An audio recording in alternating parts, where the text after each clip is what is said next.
Hello, everybody. How are you? はい、皆さん、こんにちは。ご機嫌 I です hope. か？元気で I す。hope.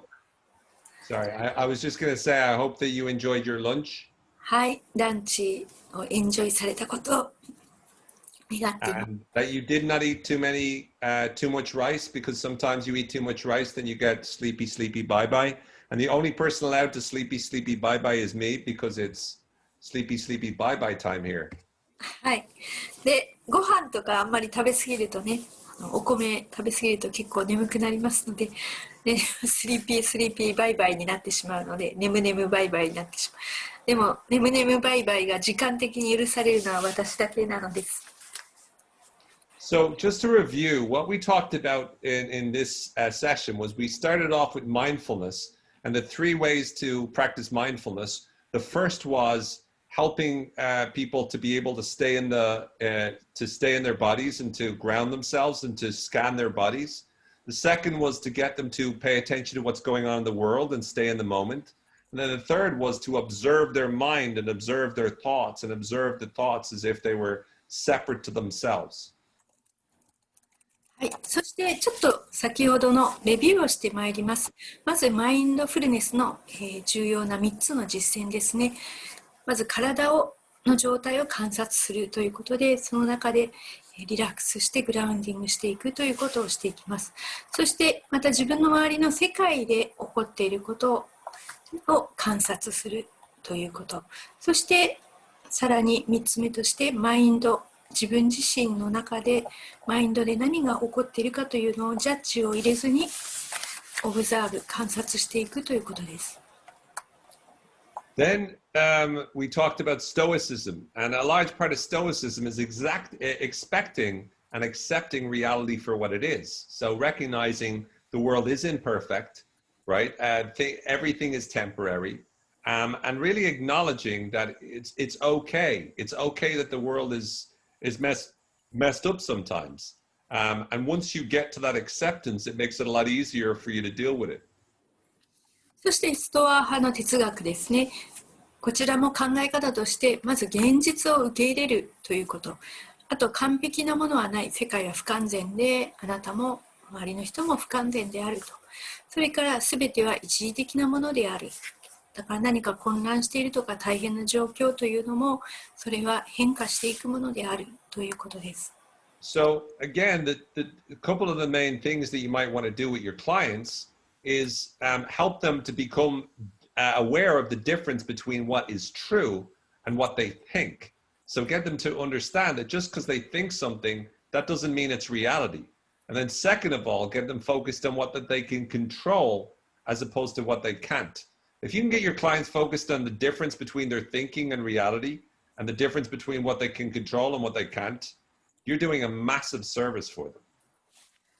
そしてまたストア派の哲学の中でクライアントに対してその真実である現実であることや本当のこととその人が考えていることというのの区別をつけてもらうということですね。だから考えていることが現実とは限らないということです。そしてまたコントロールできるものとできないものがあるわけなので、コントロールできないものよりコントロールできるものにフォーカスをするようにする。Then you also have replacing your demands with preferences. This means that you're not demanding too much in life, that you stop being a perfectionist. And also that you imagine things not working out so you can respond to it effectively. So you imagine worst case scenario and make a plan for it. And then lastly, that you don't allow your emotions to dictate your behaviors. So you learn to pause before you take actions that you might otherwise regret. こちらの方はその自分のあまりにも大きなことをいろいろ要求しすぎる、求めすぎるということよりも、その完璧主義をやめて優先順位をつけていくということ。それから物事がうまくいかないこと、最悪のシナリオも想定しておいて、それに対して計画も取っておく。それから、強い感情が起きた場合に、その感情の反応を先送りにする。でないと後悔するような行動に出てしまうことがあるので先送りするようにする。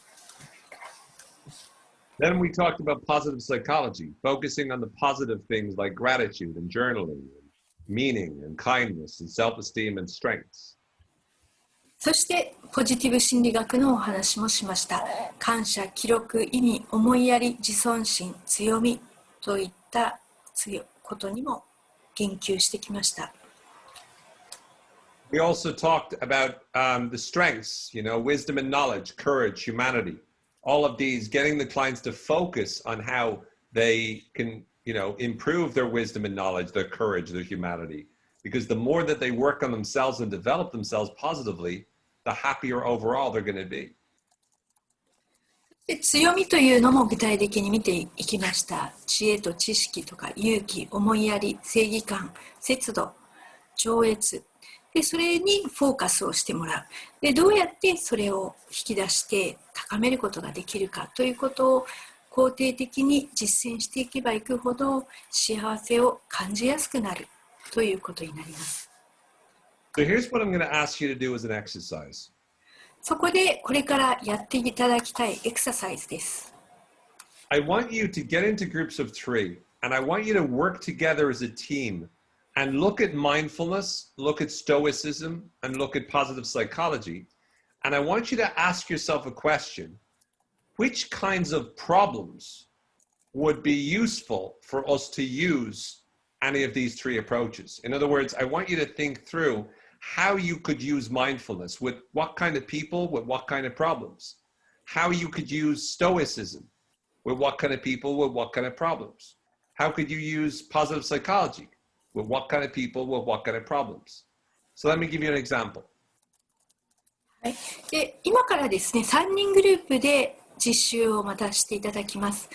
で、そこで今までやってきたマインドフルネス、ストア派哲学、ポジティブ心理学、それぞれについてどのような問題、どのような人がそれぞれのそのアプローチが合っているかどうかというのを3人で話し合っていただきたいわけなんです。ちょっと例を挙げます。So let's imagine you have a client who is stressed a lot. 例えばあなたのクライアントが非常に大きなストレスを抱えているとします。It would be very useful for him to learn how to meditate and be mindful. So mindfulness would be a really good strategy to use with someone who's stressed a lot because you're teaching or training him to control his mind and not to get so wrapped up in his thoughts. 例えばそういった人であれば、マインドフルネスによってマインドにそのストレスに満ちている状態からそのコントロールするような方法を教えてあげることができるわけです。Let's say you're dealing with someone who's a very negative thinker all the time. They think negatively a lot. Well, maybe you want to help them to practice focusing on the positives, focusing on what they're good at, focusing on what they have to feel grateful for, focusing on how to improve their self-esteem. So you're working with someone who's quite negative and you're using positive psychology with them. そしてまた別のクライアントは非常にネガティブ思考でネガティブに考えてしまうという人だったとします。そうしましたらポジティブ心理学の中から何か得意なことにフォーカスをしてもらう、感謝したいことにフォーカスをしてもらう、良かったことにフォーカスをしてもらう、自己肯定感を上げるようなことをしていってもらうといったアプローチを取ることができます。Let's say you're working with a perfectionist that is always annoyed with life and always upset because they don't get what they want and they're very frustrated with the world. ではまた別の人で完璧主義者の人が来たとします。もういつも自分自身とか世の中をその自分が思うように完璧にしておきたいと思うけれどもそうはいかないのでストレスを感じているという人たちです。Well, in this case, stoicism would be great for them because stoicism is about accepting that things are imperfect, accepting that things won't work out the way they always want them to, accepting that that's okay. They don't have to be happy all the time. They just accept logically this is the way it is, and therefore I'm just going to deal with it. そうしましたら、そういった方にはストア派の哲学が合うかもしれません。その物事は不完全なものなのだ、それでいいんだと、いつも幸せでいなくてもよい、そういうものであるということを受け入れるように助けてくれるというものです。So I'm going to give you 30 minutes in total, and as a group of 3, I want you to together create a game plan for how you could use mindfulness, positive psychology, and stoicism in your therapy with a variety of different types of problems or a variety of different types of people. で、今から3人グループで30分差し上げますので、その中でいろいろな問題に対してこういった問題にはこういうアプローチが使えるとか、こういうクライアントにはこういったものをマインドフルネス、ストア派哲学、ポジティブ心理学の中から話し合っていただきたいんです。So, like, create a game plan for, how you are going to introduce or use these ideas in your therapy. So I want you to start to think through, how can I incorporate some of these ideas in my therapy? はい、だから何かゲームプランといった感じで、どのようにして実際にクライアントにアプローチをしていくのか、どういうふうにこのいろいろなアプローチを自分のセラピーの中に取り入れていくのかということを具体的にディスカッションしていただきたいわけなんです。はい、皆様お帰りなさい。Now, I heard some groups were struggling to find problems. はい、いくつかのお部屋がその問題がなくて困っているっていう、問題探しで困っているっていうお部屋があったようですけれども、You are therapists. Your entire job is people bringing problems to you. So the last thing that you should not be able to think about is problems, because your entire life, people walk in the door with a problem. で、皆さんのお仕事というのはそのセラピストであれば、その人は本当に始終問題を持ってあなたを訪ねてくるわけなので、だから本当にこの問題を扱うということがそのずっとやっていくということなわけです。Also, I was asked to just explain Stoicism again. で、あとストイシズム、ストア派哲学をもう一度説明してくださいというリクエストをいただきました。Very simply, Stoicism is about accepting the world is difficult, the world is unfair, and that things are imperfect. ストイシズムというのは、簡単に言えばその世界とか人生は完璧ではないし、フェアではない。And so we need to focus on what we can control and what we can do about it. それを受け入れて、そしてコントロールできないことよりもコントロールできることにフォーカスをするというものです。It's also about recognizing that what you think is true might not necessarily be true. そしてまた自分が考えていることは必ずしも真実であるとは限らないので、その実際の思考と現実を区別してするようにするということです。So again, from a therapist's point of view, you might emphasize and ask them to focus, what is under your control in this situation, what's not under your control in this situation, or, get them to be aware of what do you think is true. Now, what do the facts suggest is true? はい、そしてそこでそのセラピストとしては、この状況でコントロールできることは何なのか、コントロールできないことは何なのか、何がその考えていることで真実なのか、真実ではないのかということを問いかけて明確にしていくことができます。And again, it's about getting the person to realize that life isn't fair, and sometimes bad things will happen, so that they just have to think as logically as they can about everything and think about what's the most useful thing to do, as opposed to reacting emotionally. They need to give themselves, maybe they can teach their clients a strategy to postpone the feelings, give them a strategy to count to 10, give them a strategy to go for a walk or get some fresh air before they do something. So if a client wants to write back this strongly worded email, give them a chance to be able to take some time. で、ここでもやはり人生はフェアではないものである。だから悪いことが起こることもあるということで、ロジカルにその一番良いことを考えてもらうということ、それから感情的に反応することを先延ばしするなので何か強いネガティブな感情を持っているような場合にそれを爆発させるのではなく10数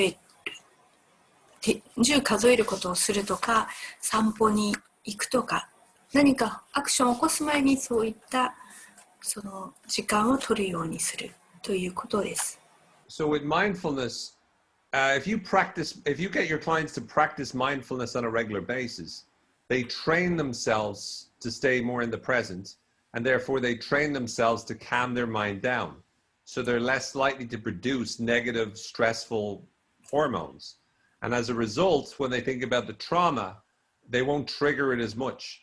So you literally are helping them relax their brain, and their brain therefore will be less likely to create the same level of stress when they think of the trauma.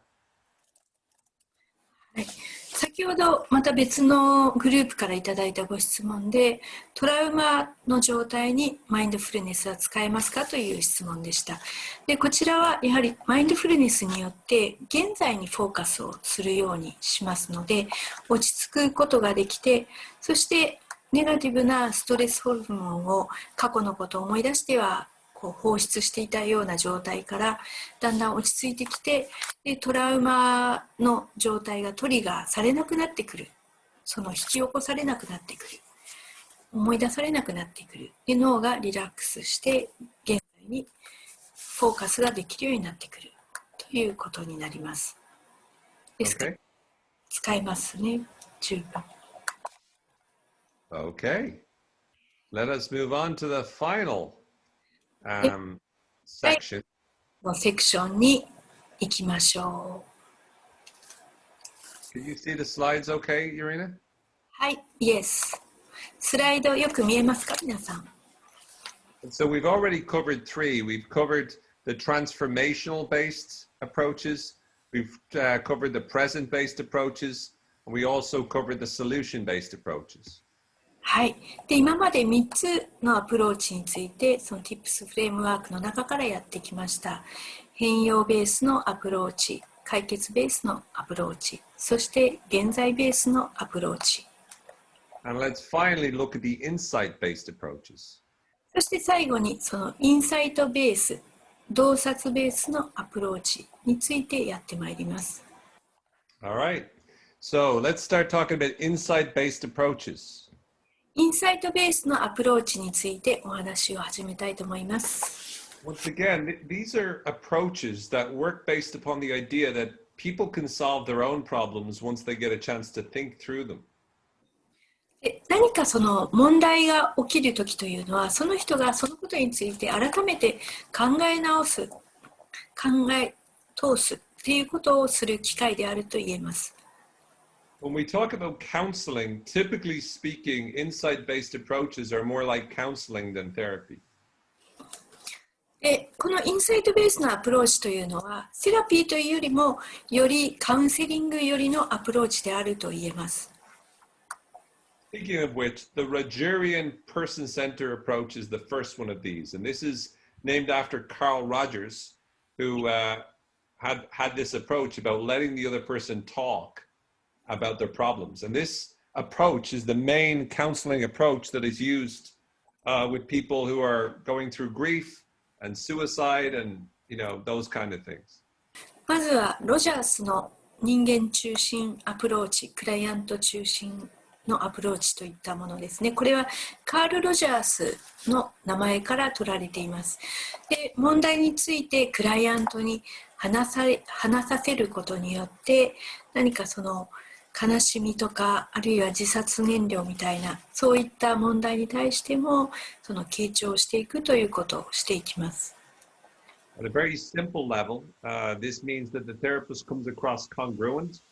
They come across empathetic. Congruent means that their words and body language and voice all are in alignment.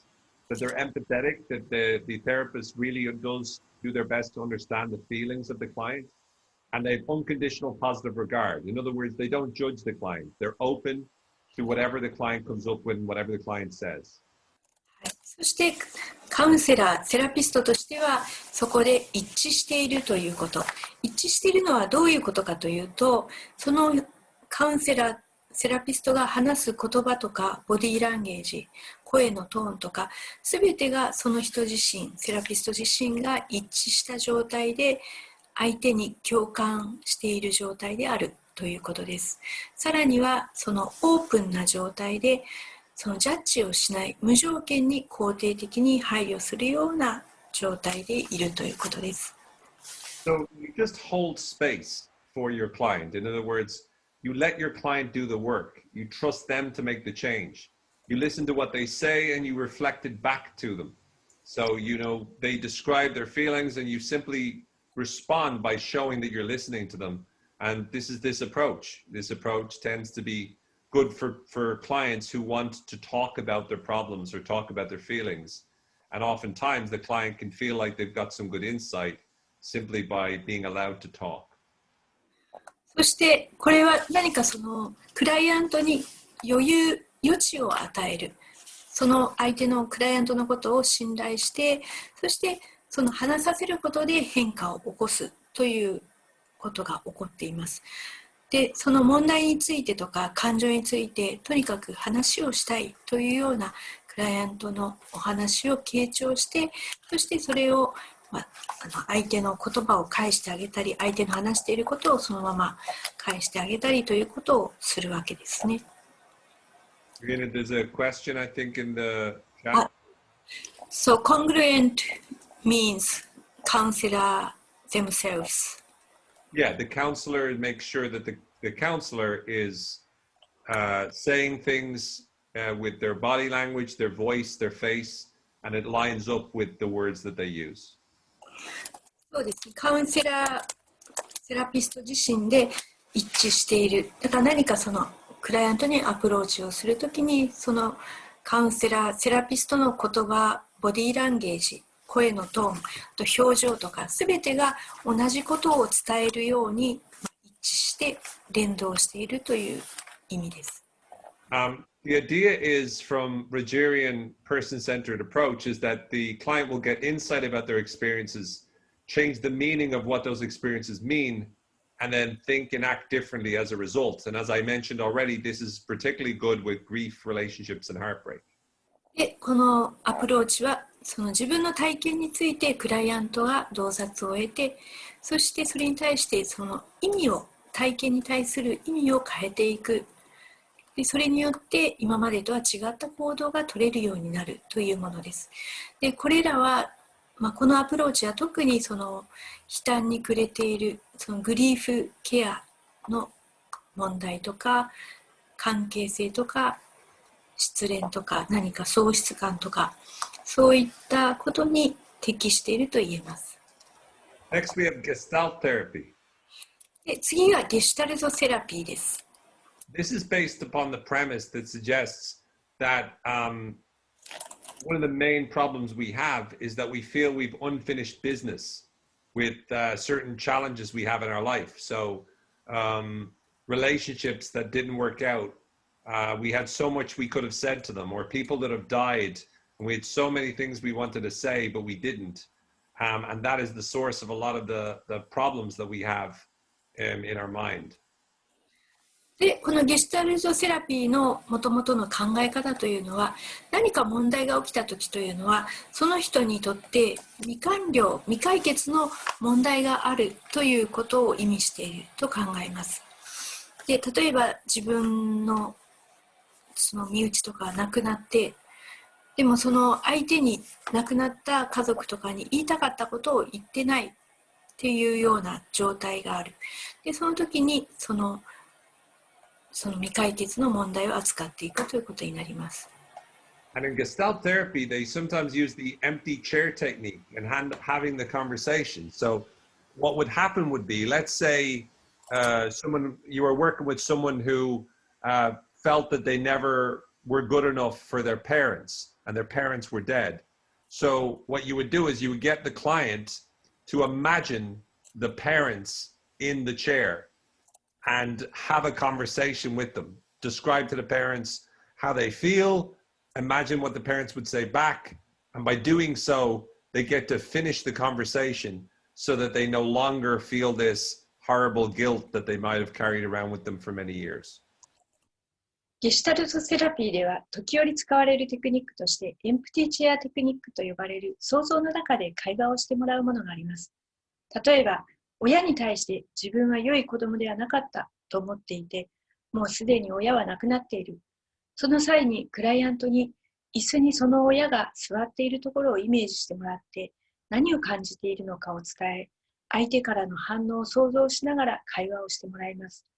そうすることによってその対話を完了させることができ、長年の間持ち続けてきた、例えばひどい罪悪感などをもう持つ必要がなくなるのです。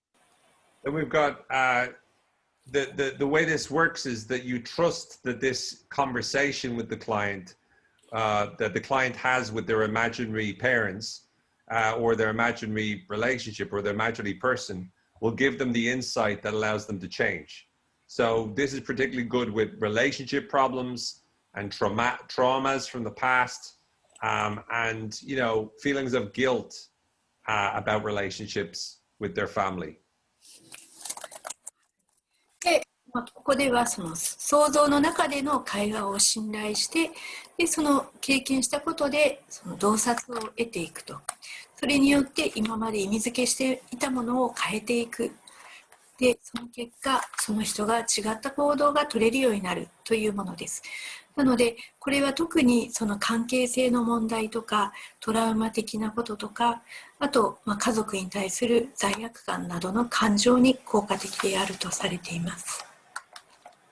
Next is family therapy. And this is when you're looking to repair the negative consequences of relationship dynamics. So when there's problems, you start to look at how is the family contributing to this and what are the things that you need to do in order to be able to improve the family relationships.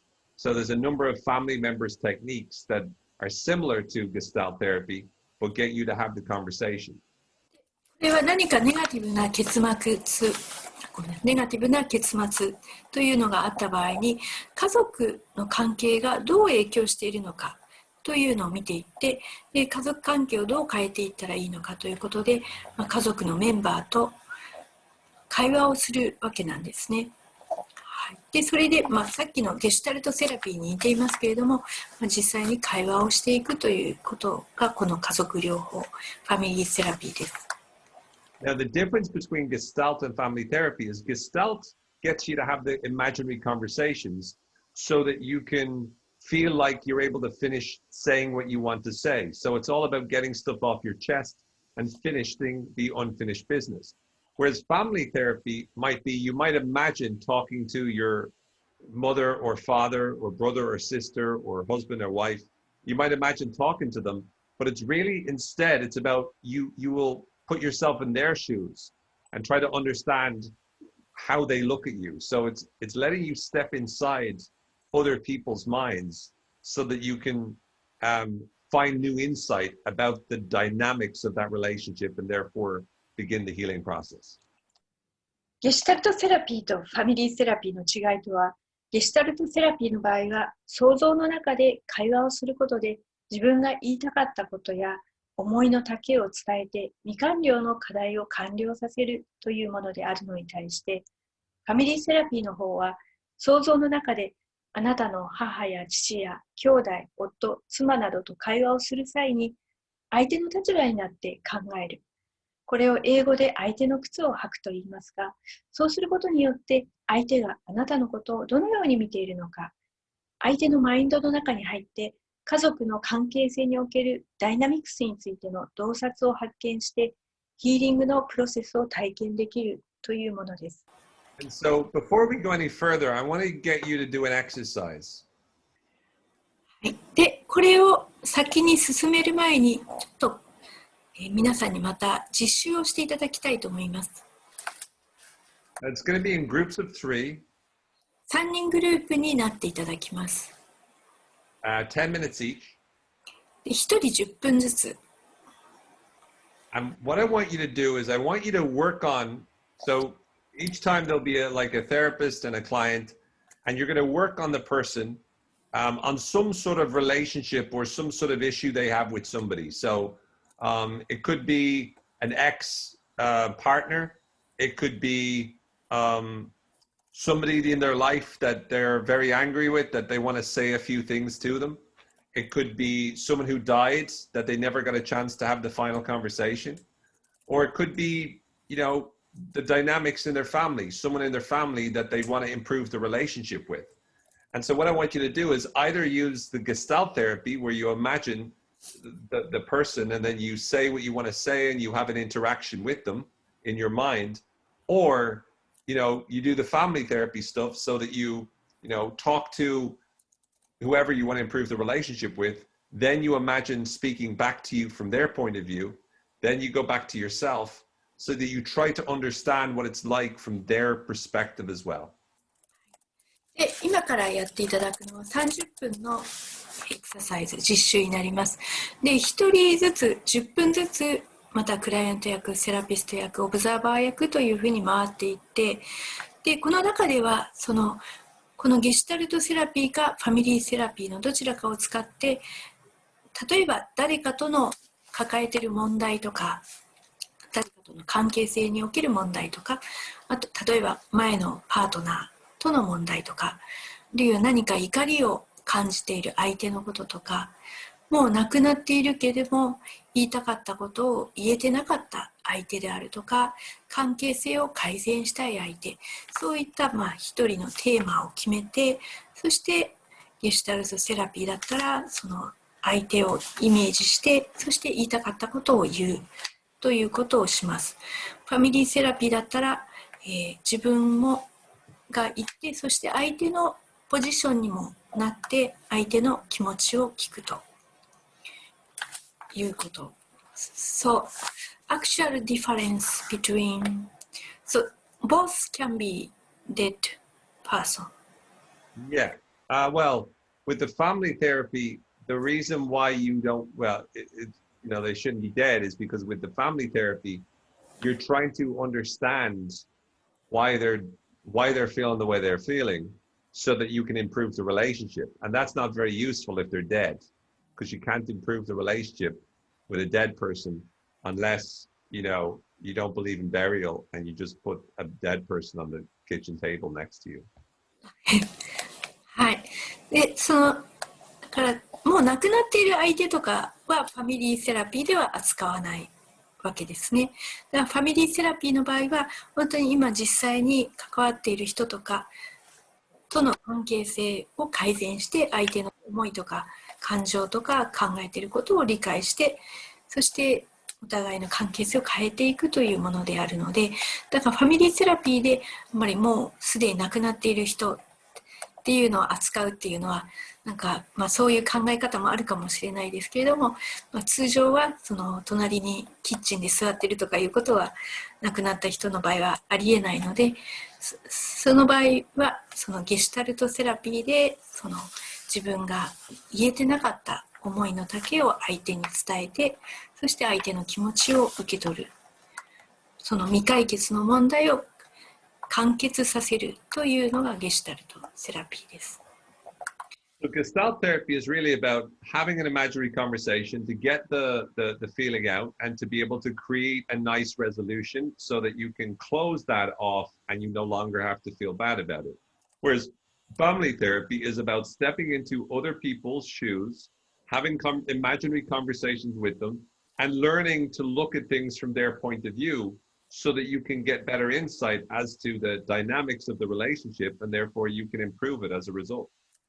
はい、でそのゲシュタルトセラピーの方はまだ本当に未解決未完了の感情とか、その言いたかったけど言えなかったことを相手に想像の会話の中で伝えるということをすることによって、それを言えたことで伝えることができたことで、その後良い結果良い気持ちになれるということが効果として期待できるわけですね。それに対してファミリーセラピーの方はその相手の靴を履くということなので、相手の立場に立ってやはり想像の会話の中で相手の立場に立ってどういう見方をしているのか、どういう洞察を得ているのかということを理解する。それで実際にその相手との関係性を改善していけるようにするということです。So for the exercise, you're going to help somebody either with Gestalt therapy or family therapy, depending on what they want. And you're going to bring them through an intervention where they have an imaginary conversation with someone that they want to get some sort of closure or improve the relationship with. And you're going to guide them through that process. It's going to take you, just under 10 minutes each. And then we'll bring you back in 30 minutes from now. ですから今からそのクライアント役の方のその自分が改善したいとか完了したい相手についてゲシュタルトセラピーかファミリーセラピーのいずれかを使ってその関係性とか未完了のものを完了するようにする、あるいは相手との関係を改善できるようにサポートをしてあげてください。1人10分ですね。何かご質問ありますか？クライアントさんがお話しすることに対して、セラピストは、いろいろ考えて受け答えしないとダメなんですよね。ちょっとそこら辺がどういうふうにするか全然わかんないんですけど。So, that's a good question. So the way the therapist would react would simply be guiding them through the process. So I want you to imagine, this person sitting in this chair. What do you want to say to them? And then the client will say, I want to say this, and say, okay, so say it to them. You are so annoying. I hate you, Owen. And then, okay, now I want you to hear what Owen has to say. What does Owen say back? I'm sorry, Urena. I don't know what I was thinking. Okay, that's good. Now I want you to tell Owen what you feel towards him right now, Urena.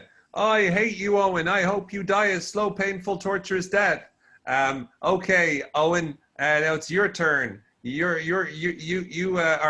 sorry. Okay, Urena. Now imagine what Owen would say. Oh, please don't kill me, Urena. I'm a good person. And then you say back to you. So you're literally guiding them to go from one person to the other, to the other, to the other, to the other. So what do you want to say to Owen? Okay, now what is he saying back to you? Okay, now what do you want to say in response to that? So you're literally just bridging the dialogue between the two characters. ですから、いい質問ですね。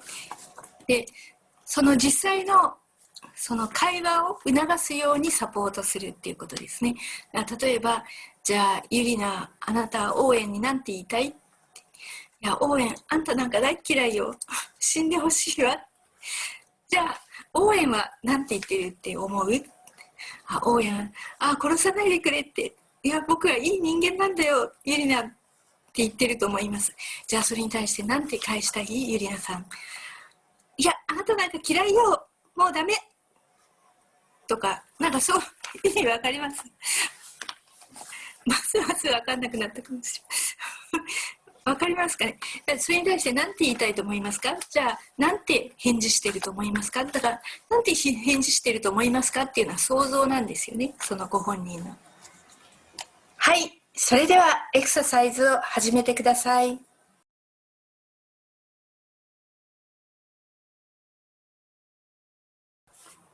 So next, we have Adler's individual psychology.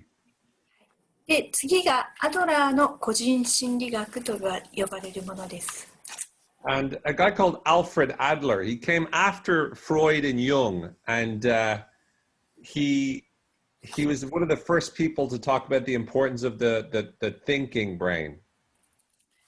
で、このアルフレッド・アドラーという、創始者である人はフロイトやユングの後に出てきた人で、その私たちの思考の重要性というものを考えた人であります。He suggested that we made basic mistakes in the way in which we were thinking because of our experiences, and how that can contribute to unhealthy, goals or unhealthy behaviors, and useless goals that don't help us. So therefore, he believed we make mistakes in our mind in the way in which we interpret our experiences, and this needs to be dealt with. で、そのアドラーが考えたのは、私たちのマインドとか思考の過ちによってその不健康な役に立たないゴールを設定したり行動に出てしまったりということが見られると。なので私たちのその思考マインドの部分を調整していく必要があると考えました。And so he would talk about, feelings of inferiority could be a good or bad thing, because if you feel inferior, it could motivate you to take action to improve your life. But it could also be a bad thing because it could, you can react with arrogance or feel self-conscious or discouraged. And so he said that, your social interest, your social interaction, your self-esteem was especially important in your overall well-being. 彼は劣等感を感じることについて語っています。劣等感は良い意味にも悪い意味にもなり得ます。劣等感を持つことで人生を良くするために何か行動を起こさせるようなこともあるし、また傲慢さや自意識過剰や落胆などに陥ることもあります。そこで彼は、あなたの社会的関心や社会的な関わりが全体的な健やかな幸せにとって重要なことであると考えたのです。And there were 4 key steps in his process. There was engagement, where, he started the therapeutic relationship, showed supportive, and he would collaborate with the clients. There was assessment, where he would learn about their background, their family, their styles of thinking, their memories, and pretty much how they ended up being the kind of person that they are. There would be insight, where he'd interpret the client situation, and he would give his theories on why they were struggling, and then it's up to the client to agree. And then last, reorientation would be based upon this. It would be strategies to use in daily life. So Adler was the one who would look into a person's past, look into what they were describing as a problem now, give them an interpretation of what was wrong, and also then give them strategies to make a change. こちらのプロセスには4つのステップがあります。1番目がエンゲージメント、つながりです。セラピー的な関係性をサポートするような姿勢で、互いにコラボレート、協力して進めていくようにします。2番目の評価では、クライアントの背景や家族、思考や記憶について聞いていきます。今の状態にどのようにして至ったのかというようなことです。そして3番目の洞察では、セラピストはクライアントの現状からなぜクライアントは苦しんでいるのかについての意見を伝えます。これについて同意するかどうかはクライアント本人に委ねられます。最後の4番目では再設定です。その理論に基づいて日常で使えるストラテジー、方法を提供するのです。ですからアドラーは過去から見てそれがどのように現状の問題に現れているかを伝えて、クライアントの理解が間違っていたら、それを変化させられるようにストラテジーを提供していくのです。And from Adler's perspective, he thought that the biggest problem that most people had was that they felt inferior in life.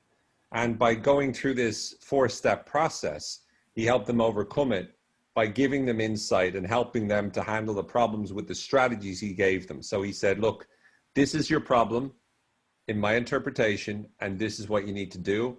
And then the client would agree to do that. アドラーの考え方によると、ほとんどの問題というのは人生において劣等感を感じることから来ているということなのです。そしてこの4つのステップを経ることによって洞察を提供し、それを乗り越えることができ、また提供したストラテジーによって問題に対処できるようにしました。これが問題です。これが私の解釈です。そしてこれがあなたがやる必要なることです。というふうに、クライアントはそれをやることに同意をするということをしていきます。Then lastly, we have logotherapy. そして最後がロゴセラピーというのがあります。This was developed by a guy called Viktor Frankl based upon his book, Man's Search for Meaning, where he experienced horrendous experiences in a concentration camp during World War II. ロゴセラピーというのは、ビクトール・フランクルという人がその夜と霧という本を表しています。でこの方はそのナチスの強制収容所において、壮絶な体験をして、その体験を通しましてこのロゴセラピーを生み出したわけです。He believed that the primary motivational forces of human beings was to find meaning.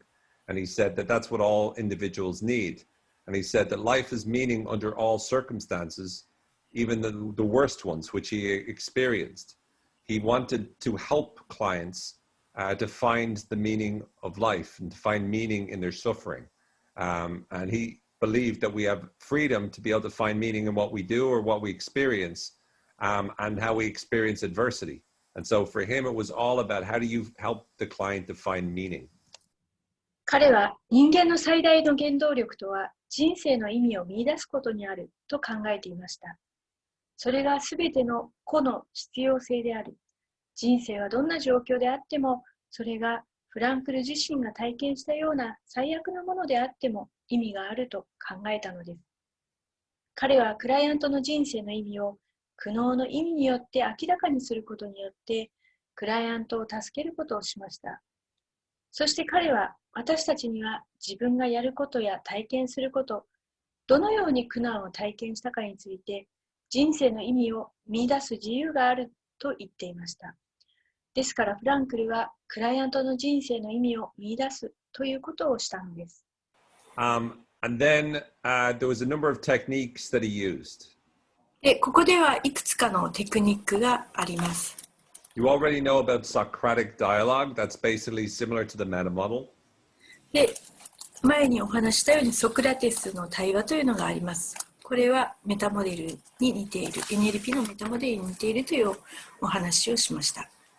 De-reflection simply means getting people to stop ruminating. In other words, distracting them, getting them thinking of anything except for what the issue is. So whenever they start to think about the problem, you distract them and you get them thinking of something else, and you train them to stop thinking about the problem.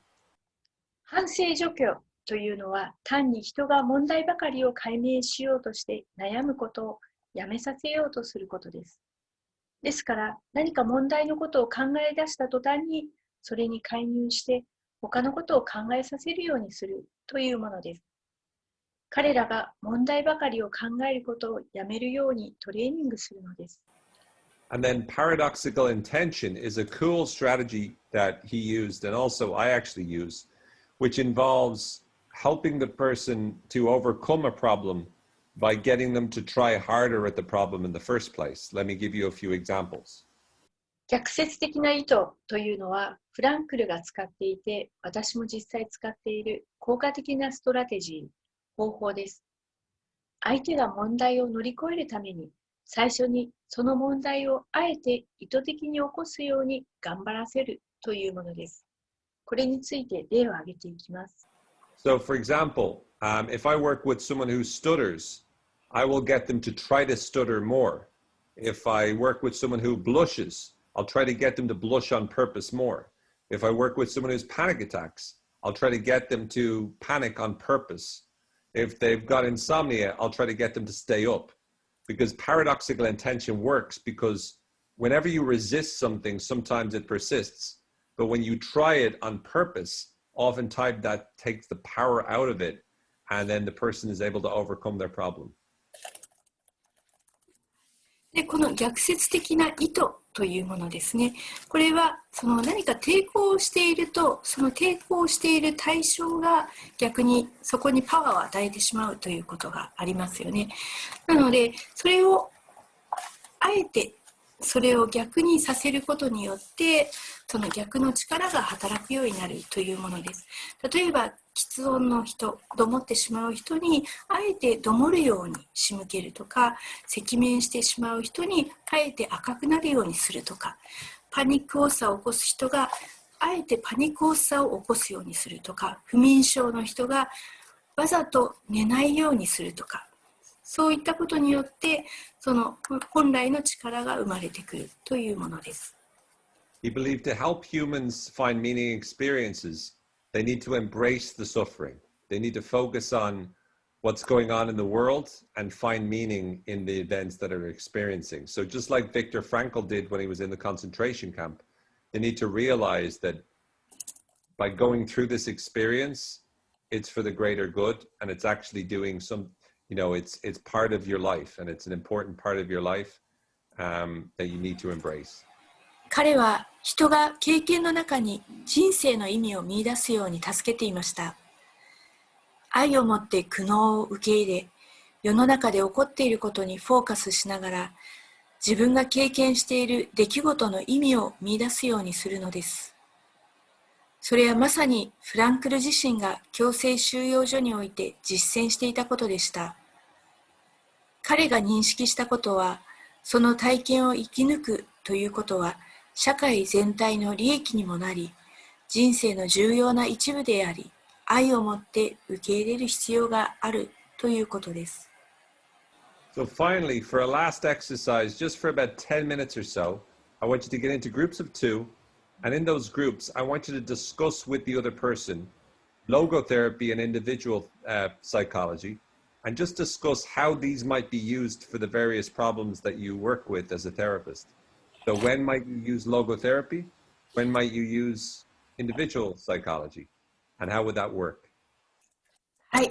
では今日最後のエクササイズを10分だけしたいと思います。2人1組になっていただきまして、先ほどのアドラーの個人心理学とこちらのロゴセラピーでどんな問題にどんなふうに対処できるだろうかということを2人で話し合っていただきたいんですね。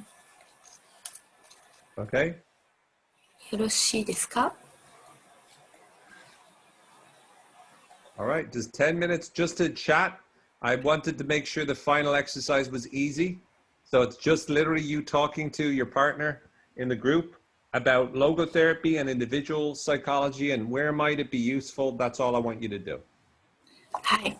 最後のエクササイズなので、優しいものにするようにしました。で、2人で、おしゃべりをする感じで、このロゴセラピーとアドラーの個人心理学がどんなお悩み、どんな問題にどのように役に立つかということをお話ししてきてください。You got 10 minutes. I'll talk to you then. はい。ではそちらでお話をしてくださいね。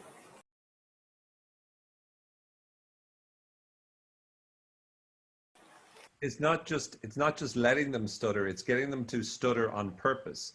And when they realize that they struggle when they try to stutter, they struggle when they try to stay awake, they struggle when they try to blush, it gives them the experience where they realize, well, I'm no longer afraid of it. So because they're trying to stay awake, they no longer get anxious because they're staying awake. Because they're trying to blush, they no longer get anxious because they're blushing. You're removing the fear. And so once you've done that, they get the experience whereby they no longer need to stutter or blush. So, a lot of times that can cure the problem. ご質問をいただきました。ロゴセラピーのところで、例えば、あえて喫音させるということをした後、どのように進めていけばよいのでしょうかというご質問です。これはただ喫音させるということだけでなく、意図的に喫音をさせるということです。そこで相手はあえて喫音をしようと思うと、実は大変なことなんだと気づくのです。あえて寝ないで起きていようと思うとか、あえて赤面をするということによって、クライアントはもうそれを恐れる必要はないのだと気づくのです。なぜなら起きていようとすれば、もう眠れないことに不安を感じる必要はありません。赤面しようとしているのなら、もう赤面することを不安に思う必要はありません。そのように恐れを取り除くのです。それをひとたび行えば、もう喫音や赤面をする必要はないという経験を得ることになります。多くの場合、それによって問題は解決されるのです。When you focus on outside of you, it means a little bit like mindfulness. You're focusing on what's happening in the world. You're not spending lots of time thinking about you all the time. A lot of the problems we have come about because we're so absorbed with ourselves. But when you look at the world and you look outside of you at, children and parents and loved ones and the good people out there, the good things that happen, when you look outside of yourself and you're no longer thinking selfishly as yourself, that can help you find more meaning in life. A lot of times we're stuck and we don't find meaning because we're thinking too much about us. テキスト40ページ、ロゴセラピーのところにあるあなたの外側に焦点を合わせるという意味がわからないのですが、というご質問です。外側に焦点を合わせるというのは少しマインドフルネスとも似ています。外側の世界で起こっていることにフォーカスするということです。あなたのことばかりを始終考えて過ごすのではないということです。多くの問題は自分の問題に浸ってしまっていることから起こります。ですから世界を見てあなたの外側のことに目を向ける。子供、親、大切な人、そこにいる良い人たち、そこにある良いこと、そういったことに目を向けるようにすれば、自分の問題にとらわれずに人生の意味を見出すことにつながります。私たちが行き詰まって意味を見出せないとき、その多くは自分の問題について考えすぎてしまっていることから起こるのです。という意味です。So with Adler psychology, basically what he does is he simply he asks you about your past, he asks you about your life, and then from that he gives you an insight as to, well, Owen, I think the reason you have a problem is because of this event that happened in your past, and now you feel this. Does that sound true? And then the client will go, yes, it does. And then the Adler would say, okay, here's some strategies for you that you can use to help overcome this problem. So it was very much, he would diagnose the person based upon the person sharing about their past and about their relationships and about their feelings in the present. And he would listen to this, and then he would give conclusions based on that. アドラーの個人心理学がよくわからなかったので、再度説明していただけますかというお声をいただきました。基本的にアドラーがやっていたのは、過去について、人生についてを聞き出して、そこから洞察を得て、オーウェン、あなたが問題を持っている理由は、過去にこの出来事があったからだと思いますよ。それで今あなたはこのように感じている。それで合ってますかと尋ねて、クライアントははい、合っています。という。そうするとアドラーは、あなたがこの問題を乗り越えるために使えるストラテジー、やり方はこのようなものです。と伝えるのです。ですからアドラーはクライアントが話した過去、現在の関係性、フィーリングに耳を傾けて診断をして結論づけるということをしていました。またご質問をいただいています。私が思った解釈だと NLP は質問をして相手から答えを引き出していくのに対して、このアドラーの場合はセラピストの方が過去や現在のことからこういう状態になっているということですね。それで合ってますかとセラピスト側から提案して同意を求めていくという違いがあるという解釈で合っていますかということです。Yes, exactly. はい、まさにその通りです。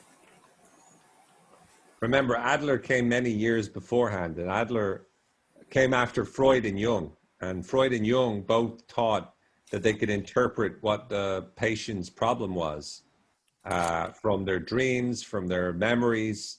So they would interpret it. So Adler, was heavily influenced by that. アドラーという人は NLP のずっと前の時代に登場した人ですよね。アドラーはフロイトやユングから多大な影響を受けていて、フロイトやユングは患者の問題を夢や記憶から何が起きているのか解釈するということをしていました。なので、アドラーはそこから大きく影響を受けているのです。All right, guys. Well, we got one more day tomorrow. はい、明日もう一日ありますね。And we're going to bring everything together. そして今まで学んできたすべてのことを一緒にまとめて、And it'll be very much applied to specific areas, specific problems. で具体的な分野とか具体的な問題に対しての対処法について学んでいきます。So make sure you relax tonight, get some plenty of sleep. なので今晩はリラックスして十分睡眠をとってください。And we'll have some more fun tomorrow. そして明日またもっと楽しむことをしていきましょう。はい、もしよろしかったらこちらチャットの方に今日の感想を書いていただいたり、また何かまだ未消化のこととか質問とかありましたらまた書いておいていただければと思います。Okay, well, I'll see you tomorrow. はい、では明日またお会いしましょう。あありがとうございます。りがとうございます。オーウェンさん、グッナイ。Night, night. Bye bye.